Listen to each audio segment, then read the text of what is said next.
and they win the NFC South.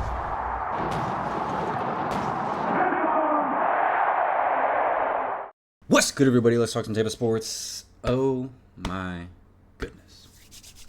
I just did get an update.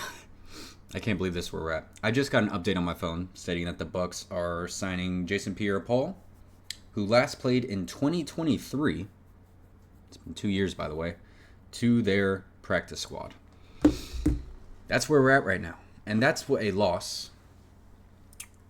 A just going through the motions, pedestrian, no chemistry, no fire. That's what a loss like that at home to your 2-10 rivals will make you do. That's what it'll make you do. And honestly, I don't even care quickly on JPP. I don't even care if JPP sees the field. I just want him to be in that locker room and just get on everybody's ass. That's all I want from JPP, because that's what this team needs right now. Is just someone to lay in to the rest of the team. This is not good enough. We have to do better. This is unacceptable. Take it up a notch or else. We need a presence like that in the locker room. My 1 minute on JPP, there we go. Like, we really went out there.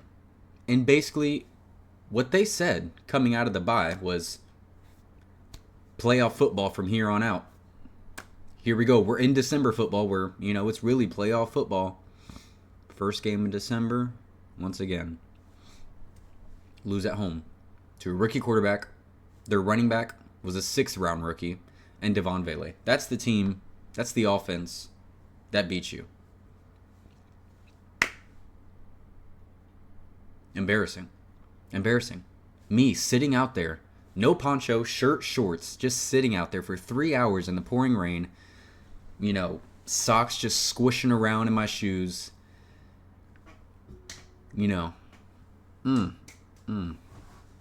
What a day that was yesterday. Walking out of the stadium and the very few Saints fans that were there. Just seeing them walking down the tunnel, mocking the Tampa Bay chant, like, that's where we're at. Everyone deserves blame in this one. And I know coaching is getting a ton of the blame, but players deserve blame too in this one. Losing to a 2-10 team, now 3-10, players deserve blame. You are more talented than that team. And in a game where it's raining, it's pouring from start to finish. Honestly, it's just who can run the football better, who can make the least amount of mistakes, who can convert better on 3rd or 4th down, and who wants it more. And the Bucs lost in 3 of those 4 categories, so including the category of who wants it more. And once again, we're talking about a team that has already been eliminated from the playoffs, was out there fighting harder than the Bucs, who still had everything in place, still do have everything in place. Like, it's just embarrassing. Like, I can't defend it. I really can't. And I'm sorry, I know I'm usually Mr. Positive, Mr. Optimistic, but how am I supposed to come out of that and be optimistic? I have to tell it how it is. Bad tackling, busted coverage, missed gaps, not getting open in man coverage, missed throws. Like, all of these things are things that these players get paid millions of dollars to do. Things that don't really require coaching. Like, it's things you learn in Pee-wee. And if you make it to the NFL level, catching a football, it's an expectation. It's not a coaching point. Throwing the ball and hitting your man when he's open, that's an expectation. It's not a coaching point. Going and filling your gap, like, are we studying the playbook? Like, that's an expectation. That's not fully coaching. Not getting open in man coverage, there's some scheme involved there, but it's one-on-one. Beat your man.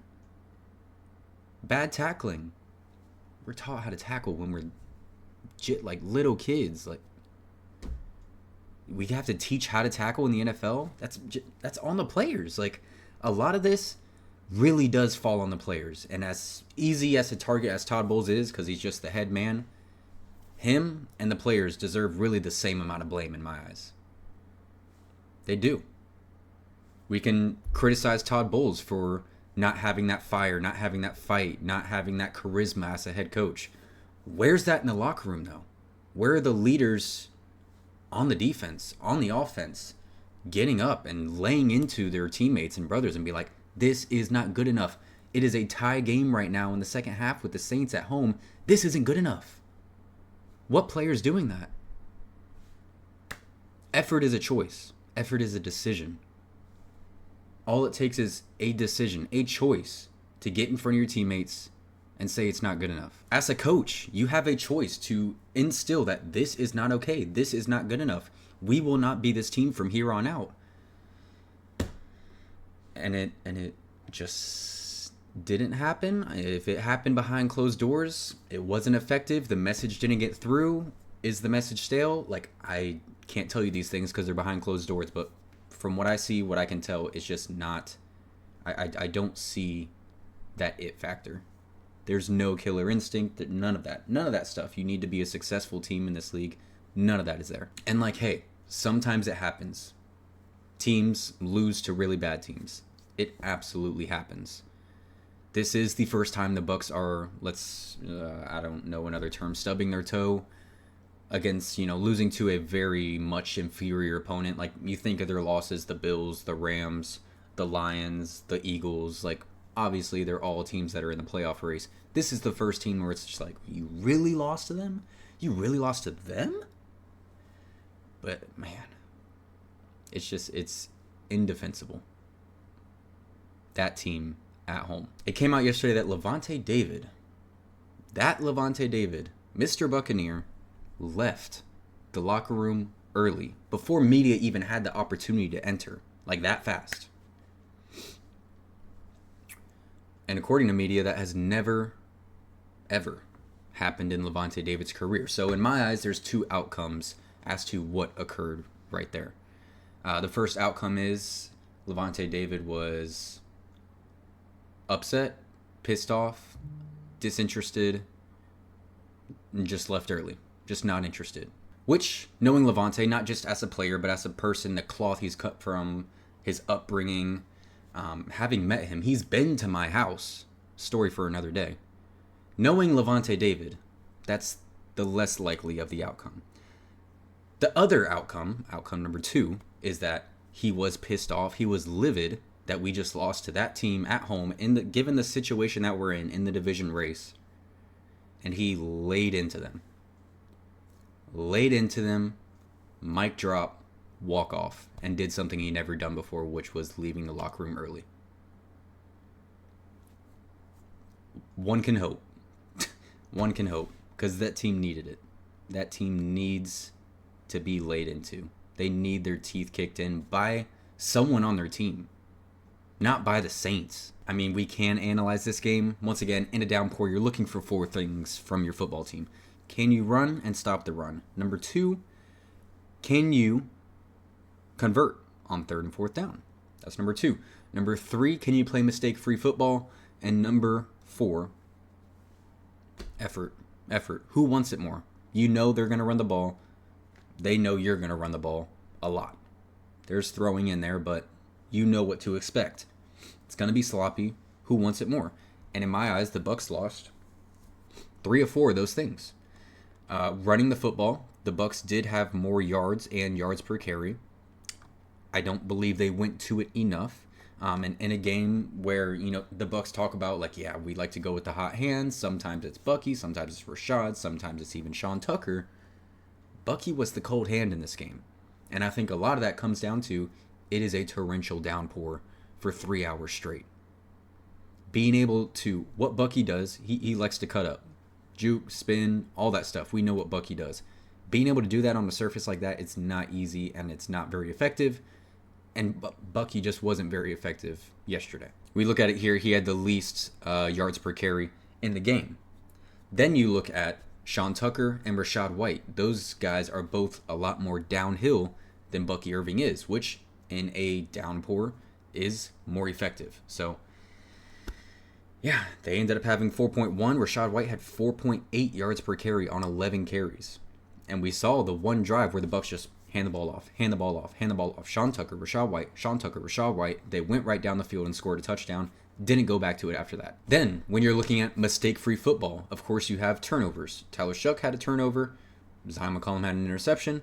And Baker Mayfield had an interception. I think that one falls more on Cam Johnson, not completely running his route. Regardless, those are both mistakes. But you go to the other part. Emeka Egbuka had 2 drops. Chris Godwin had a huge drop on 4th down. Those are mistakes that cost you in a game where, that's the situation. Number 3 was converting on 3rd and 4th down. So, 3rd down, the Saints were 5 for 11, nearly 50%. The Bucs were 3 of 13. 3 of 13, sitting at 23%. You go to 4th down, the Saints were 0 for 1. The Bucs 2 for 7. Just terrible numbers. Terrible numbers on 3rd and 4th down. So, once again, that leans to Saints' favor. And then I already talked about it. Effort, it just looked like the Saints wanted it more. They looked more excited to be out there on Sunday. I'm sure the comments will be filled with fire Todd Bowles, fire Josh Broussard, all those things. And at this point now, I can no longer defend that. I will say, though, I'm not in the group of hoping the Bucs lose for a change. And I will never be in that group. Ever. Ever, ever, ever. I don't understand that group, rooting for your team to lose just so there's change. Because you don't know what's on the other side of that change. You can look at plenty of examples all around the league where they fire a coach who was doing okay and then things got even worse. We can look at John Gruden, who he had his bad years. His final year was 9-7. He gets fired. Then you go Raheem Morris, Greg Schiano, Lovie Smith, Dirk Cutter. A decade of absolute ass. And that was like my peak of childhood fandom of I was in middle school and high school during those years. It was horrible. Horrible. Everyone made fun of me for being a Bucs fan. So you never know what's on the other side. Granted, they could have fired John Gruden, and who knows, maybe they hired Raheem Morris as a young, up-and-coming defensive guy, and he ended up turning into Mike Tom. Who knows? That could have been possible, but what happened, happened. And it's just proving that it can go either way. You don't know what's on the other side of that. So rooting for your team to lose makes 0 sense in my mind. You don't know what's on the other side. I will always root for my team to win, no matter whether it's, regarding a coaching change, whether it's regarding a draft pick. Nobody knows that the 10th overall pick is going to be better than the 16th overall pick. Nobody knows at all. What I do root for, and what I would push you guys to root for, is critical management and ownership. Knowing when to draw the line of okay, we're regressing. Okay, we're not going anywhere with this situation. Something has to change. In my eyes, that's what you root for as a fan, is ownership that will look at the situation, take their time with it, and be yeah, this is not good enough. And we're not going to go anywhere given this current situation. Something has to change. That's, in my eyes, what you root for. Because rooting for your team to lose, rooting for the players to fail, that just makes no sense in my eyes. It's loser mentality. I still want to win the NFC South. Screw the Saints, screw the Panthers, screw the Falcons.